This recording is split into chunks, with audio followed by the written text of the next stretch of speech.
Hey guys, this is Kelly again. Sorry I'm making multiple videos, but I have to let this out of my system. I need to ask a very serious question dealing with grief, losing a loved one. Because right now, as I have mentioned in my previous videos, my mother has just recently passed. And I can't sleep. I don't want to eat. I've been trying to eat as much as possible, but my sleeping habits have been all messed up. And I need some type of guidance. I don't want to have to, use sleeping pills or anything.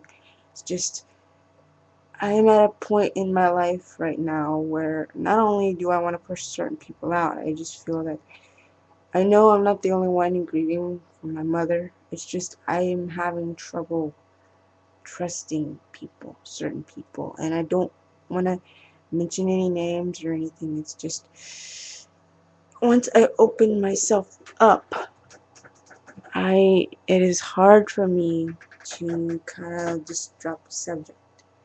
But if I know someone well enough, I open up to them. I tell them, and then they give me the advice I need, or you know whatever, shoulder crown, ear that'll listen. I'm just having a more difficult time with this. I'm supposed to be asleep because there's memorials tomorrow. Because I can't sleep, I figure I do this till I end up falling asleep. So you know, I don't, like I said, I don't deal with death very well. It is very troubling. It's very tragic. And it's hard, especially when you have family members that want to reach out to you and you want to kind of shut them out because you feel that they're not listening to you. And it's the same thing with the close friends that you have, close extended family. You know them well, but you don't want to say anything because then you're afraid of what they might say, or what their opinion is or whatever. And so for me, I'm not the one to speak publicly, but because everybody's been noticing my demeanor and how I speak and how I mourn, are you okay? Are you eating? Are you sleeping enough?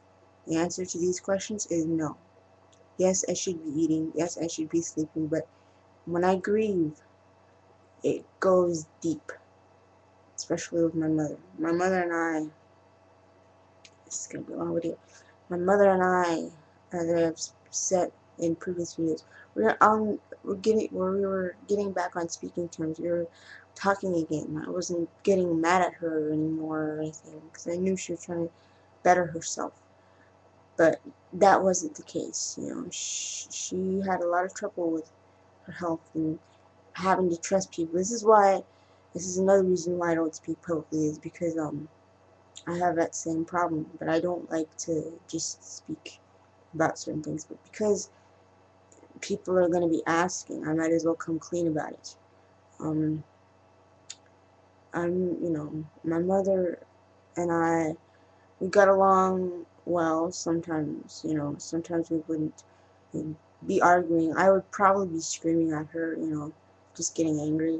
It's kind of scary because I don't like getting angry at people, especially if it's a family member. But I let my mother know how I felt. This mom, you gotta get healthy. I want you around a long time because I'm gonna want to get married and have kids and have that life.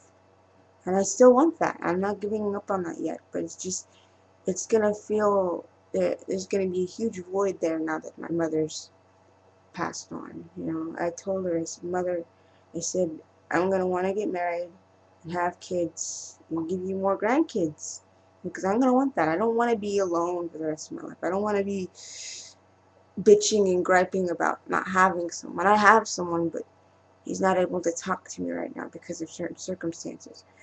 And I really need him here. I wish he could be here because, like I said in my previous videos dealing with my grief, Seth, along with my father, are basically, those are the only two, besides my former foster mom, that could help me deal with grief because they've watched me go through phases where I've wanted to push certain people away and not talk. That's another thing I do. I don't talk a whole lot when I'm grieving. I don't speak publicly unless someone asks, "Are you okay? How are you holding up?" And for me right now, it's not so good, you know. I had a friend ask, "This is how you doing?" I said, "Not good. I haven't slept for I haven't slept very well." He said, "Give it a week or two. Maybe you'll go back." Excuse me. To being, you know, having your sleeping patterns back. It's just, it doesn't always work that way. Um, so, you know, but like I said, my mother was a wonderful person. She had her own flaws, but now there's a huge empty void for all of us, all her children and her best friends. But for me, you know, this whole thing with my mom, it's made me look at things a little differently. There were times when I was younger where I'd be mad at her and she wouldn't talk to me. And then she'd try to talk to me, I'd try to talk to her, she'd shut me out. And I was in the process of letting her back in, and I was happy about that because I was going to tell her I got Seth back. You know, I have him back in my life. I want you to meet him. He's wonderful. We love him to death because, you know, I want him to be mine, and now he is. It's just now he can't talk because of certain, you know, he's busy or he's behind on his cell phone bill or something. But my mother will never get the chance to see him. My mother will never get the chance to meet him. Like I said in my previous videos, besides my grieving ones and my New Year's resolution that I've now fulfilled, is to get back in touch with Seth and talk. And I've done that. And like I said, right now at this time, Seth is the only one helping me besides my other friends and family. I'm trying not to go into too much detail about this particular subject, but Seth was the one I went to when my parents weren't around. There are many times where Seth would just sit there and watch me cry, you know, watch me bawl my eyes out. He'd say, "You okay, girl? Are you coping okay? Are you sure? You want to call me? You can call me. I'm not going to go anywhere." And it's just, I feel lost now. Sorry. I want you guys to be able to see my face here. Um, um,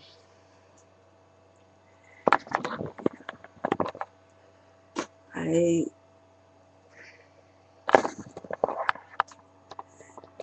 honestly do not know what I would do without him. You know, he's my backbone. He's the shoulder I cry on when nobody else is available. He says, "If you need to cry, go ahead and cry. I'm not going to stop you. It's okay." I was like, "I can't really go ahead and cry. I'm not going to stop you."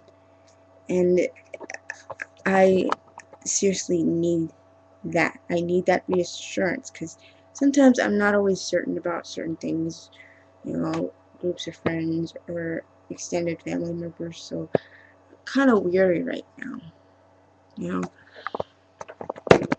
I'm at a place in my life where not only, sorry, do I have trouble trusting people, hold on,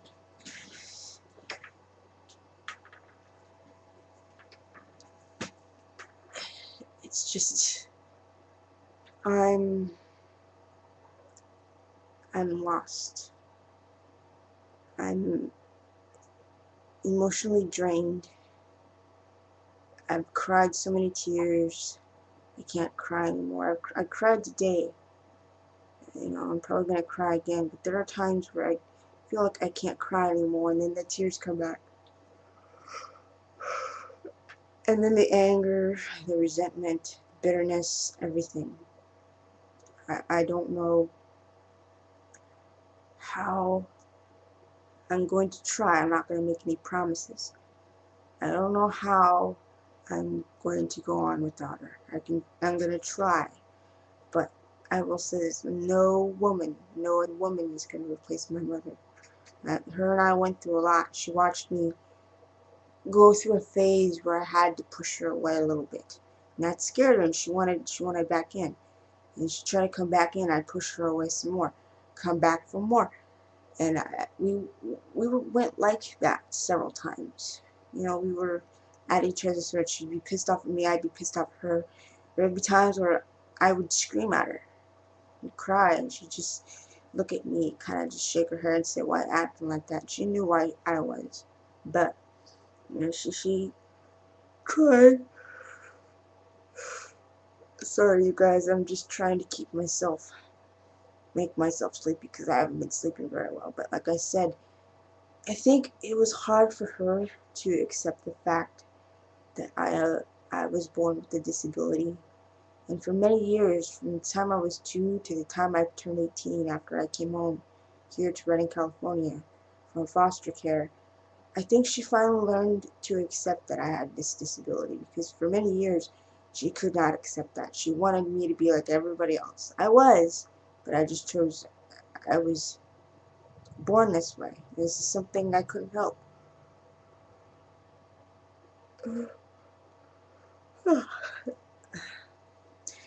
And she came to the realization that this is what I was born with. I couldn't help it.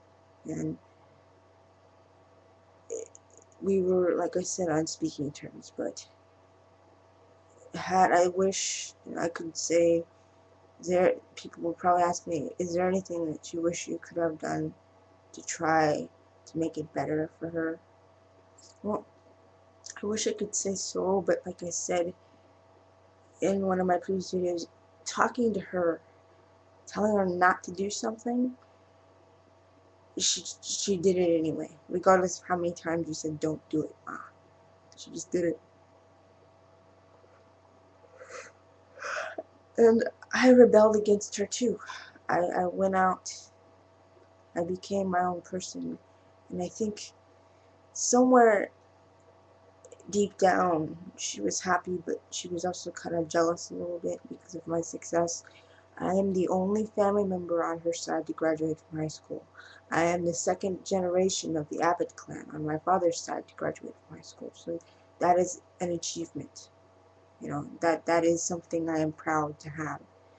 And now I'm trying to figure out what I'd like to do next. I know that this is a crappy economy, but one way or another I'm going to want to get married and have kids and have my own family life and not depend on dad and my brothers so much. I know it's a big accomplishment, a big thing to want, but I'm going to want it. You know, I'm 25, I'm going to be 26 in September. You know, I'm going to want to get married, have kids, and have that life. And I haven't given up on that yet.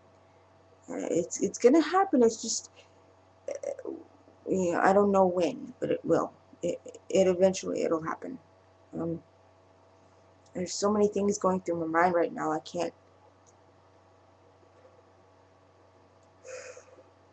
Sorry, I can't think straight. You know, that's what grief does to you. You can't think straight. You want help, but you can't. You can't always trust people because they always end up backstabbing you one way or another. But yeah, I guess I don't know. As for right now, this is part 1 of a video that I'm doing. It's kind of a random thing. I'm gonna keep going, but you know, I'm gonna stop right here. I'm gonna continue. So hold on. All right, part 2 is coming up real soon. Sorry about that, guys. I had to redo it because the counter on in the corner there stopped counting. Like I said, I was talking to my mother in the middle of March when she was here the last time. Told her about the letter I had sent. I told her, I said, if it doesn't go through, I'm not going to continue. If I don't get a response, I might as well quit unless he decides to come and find me. But the letter came through. It went through, and I got a response. And I've been talking to him ever since. It's just that now my mom is not going to be able to meet him. I talked about him so many times. Over a long period of time, I think I gave her a headache. And she's going to miss out on a lot. I wanted to give her another grandchild. give her more grandkids, you know, because I don't want, like I said, I don't want to spend the rest of my life alone, which I'm not going to. I've counted my lucky stars more than once, and now I have the most wonderful boyfriend ever. I wouldn't have it any other way. I just wish he could be here, but because of the way the economy is right now and things being as tight as they are, he can't be here. Otherwise, I'd show him. I'd show you guys who he is, what he looks like, and have him say hi. But you know, I'm gonna want that. Be married and have kids, have my own life. You know, my father and I had a conversation shortly after I came home. He said, "You think about getting married and having kids, right? You think about that all the time, don't you?" I said, "Yeah, Dad, I do. I want that." It's like, "I know you want, and I want that for you, but I don't want you to rush into anything because if this guy hurts you, if a guy hurts you, I'm gonna hurt him, and I'm gonna make him pay dearly for hurting you. So you're my eldest daughter. You're the second one born. I took care of you from the time you were 2.5 years old. All I want for you is for you to be happy and go for what you want. I'm not going to stop you, it's just I want you to be careful." And my father's kept his word. He's very, very protective. Not like, you can't go do that. He just says, you're going to do that, let me know ahead of time, and I'll take you there, wherever you want to go. Just, don't do anything stupid. And right now, I'm kind of, I don't know, I don't want to say lost, but like, I have trouble trusting people because there are only a certain number of people that I trust, that I'm very close to, that I share my life with, that some of them have known me since I was 11, 12 years old. It's nearly 14, 15 years of friendship there. And it's with these people that I'm able to be me. I don't have to sugarcoat stuff. I don't have to hide anything. It's very, I'm a kind of person that if I know you well enough, I'll let you in. But if I don't know you that well and I kind of shut you out, it's not because I don't like you. It's because I don't know you well enough. And I don't want to go down the same path my mother went down. My mother was a very kind person, but sometimes she didn't know how to say no to people. It was always, can I have this? Can I have that? And so right now I'm kind of going through this phase of, okay, who do I let in? What is this person's motivation? What do they want from me? Do they want to be my friend? Do they want to backstab me? So I'm kind of really questioning my so-called friendships that I've had. Not with the ones that have known me longest. It's just I have to be careful now because I'm more vulnerable than I've ever been in my whole life now that my mother's no longer here. And I know my mom wouldn't want me to be like this, but I can't help it. It's part of the trait that the family members have. You're protective over your own kind. And you have to, go nuts finding out if the person hurt them or not. And I know that I said I'd probably do more. I'm going to, but it's going to take me a while. I'm still in grieving mode. And right now, I'm like a zombie. I can't, I don't sleep well.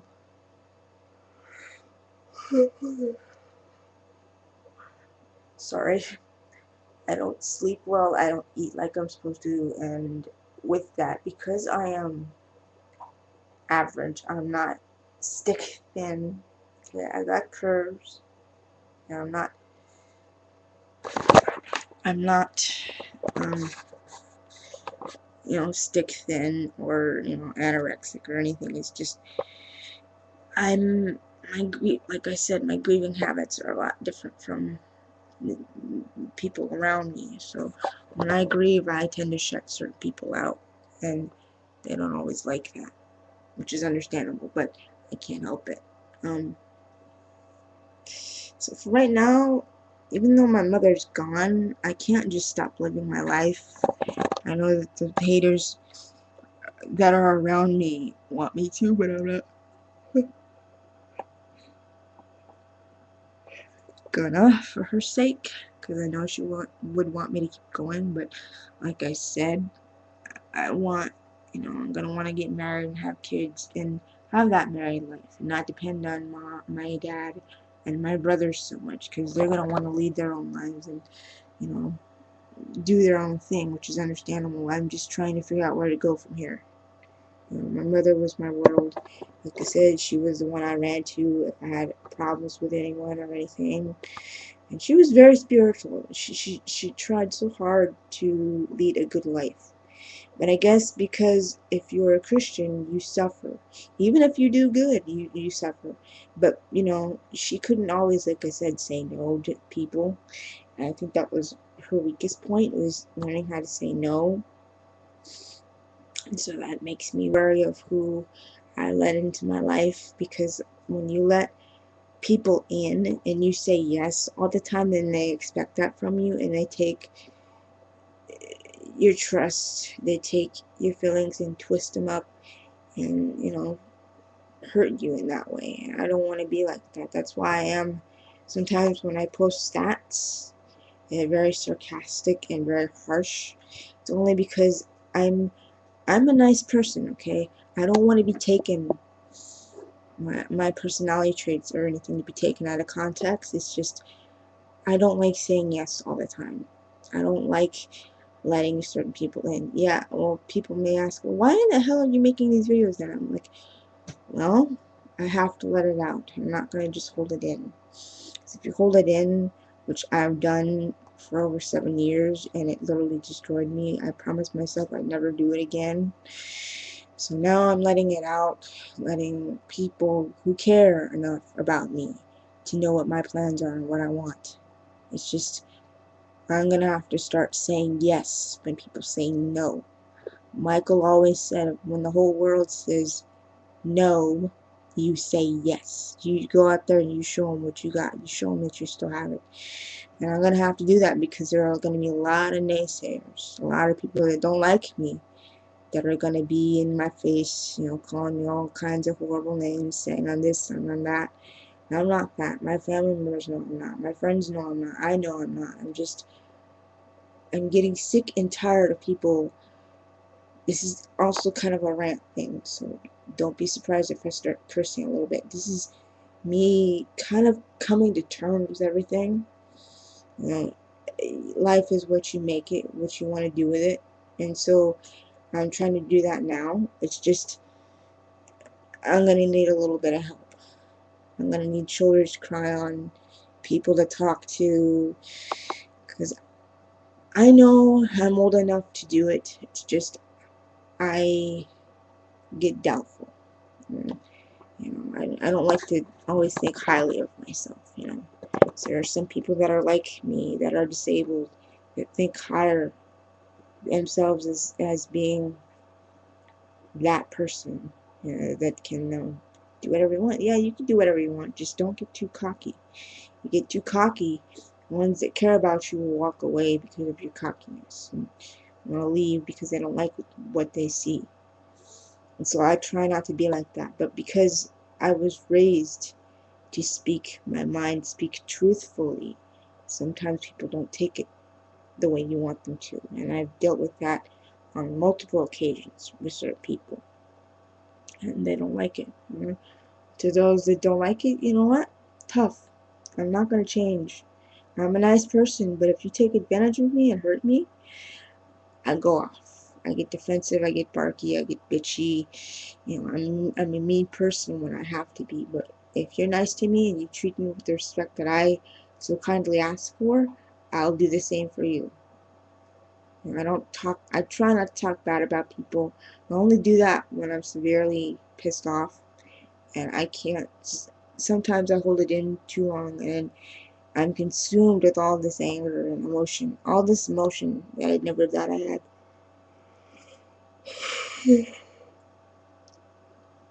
Came out, and it's coming out more now. And this is for all the people that care enough, you know, care enough about me to let me lead my life the way I should be leading it on my own terms. You know, I'm not trying to be preachy. I'm just trying to be me, trying to be what my mother would want me to do. and not stop just because she's no longer with us. So it's gonna be a tough road because the wounds are still fresh. The tears come every so often, and the anger comes back. But in the end, I have a wonderful family, wonderful extended family, wonderful fellow MJ fans that are the most loving people on the planet, a beautiful, handsome boyfriend whom I don't know what I'd do without. I love him to death. I wish he could be here, but because of certain circumstances, he's not allowed. He can't be here at this time, but I'll be waiting for him to come and see me so I can catch up because he's missed out on so much. You know, I'm just trying to figure out where I can go from here. I know there's endless possibilities, but I have to make sure I'm not going to be taken advantage of, you know. So, questions, comments, go ahead, post them, write me via Facebook or email or whatever, however you want to do it. I just wanted to let people know how I'm doing. Like I said, it's going to be a tough road because in a few months my mother would have turned 48, and it's going to be a hard time without her. And she's going to miss out on so much, you know. So I'm going to leave that at that for now. Anything else I can come up with, I'll post it here. So, alright, that's it for now. Bye.